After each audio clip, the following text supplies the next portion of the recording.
1839ರಲ್ಲಿ ಜೆಮ್ಸೆಡ್ಜಿ ಟಾಟಾ ಅವರು ಒಂದು ಪಾರ್ಸಿ ಕುಟುಂಬದಲ್ಲಿ ಜನಿಸಿದ್ದರು. ಆಗ ಭಾರತ ಬ್ರಿಟಿಷ್ ಆಳ್ವಿಕೆಯಲ್ಲಿತ್ತು. ಭಾರತೀಯರು ಏನನ್ನು ಮಾಡಲು ಸಾಧ್ಯವಿಲ್ಲ ಎನ್ನುವ ಕಾಲವದು.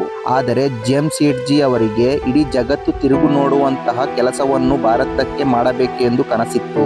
ಅವರು ಇಂಗ್ಲೆಂಡಿಗೆ ಹೋಗಿ ಹತ್ತಿ ವ್ಯಾಪಾರವನ್ನು ಕಲಿತು ಬಂದರು. ನಂತರ ಭಾರತದ ಮೊದಲ ಆಧುನಿಕ ಹತ್ತಿ ಗಿರಣಿಯಾದ ಎಂಪ್ರೆಸ್ ಮಿಲ್ ಅನ್ನು ಸ್ಥಾಪಿಸಿದರು. ಬ್ರಿಟಿಷರು ಪಂಚತಾರ ಹೋಟೆಲ್ಗಳನ್ನು ನಿರ್ಮಿಸಬಹುದಾದರೆ ನಾವ್ಯಾಕೆ ಸಾಧ್ಯವಿಲ್ಲ ಎಂದು ಯೋಚಿಸಿ ಮುಂಬೈನಲ್ಲಿ ಭಾರತದ ಮೊದಲ ಐಷಾರಾಮಿ ಹೋಟೆಲ್ ತಾಜ್ ಮಹಲ್ ಹೋಟೆಲ್ ಅನ್ನು ನಿರ್ಮಿಸಿದರು. ಜನರು ಅಸಾಧ್ಯವೆಂದು ಹೇಳಿದ್ದರೂ ಟಿಸ್ಕೋ ಅಂದರೆ ಟಾಟಾ ಸ್ಟೀಲ್ ಅನ್ನು ಆರಂಭಿಸಿದ್ದರು. ಅಷ್ಟೇ ಅಲ್ಲದೆ ಭಾರತಕ್ಕೆ ಸ್ವಂತ ವಿಜ್ಞಾನ ಸಂಸ್ಥೆ ಬೇಕೆಂದು ತಮ್ಮ ಸಂಪತ್ತಿನ ಬಹುಭಾಗವನ್ನು ದಾನ ಮಾಡಿದ್ದರು.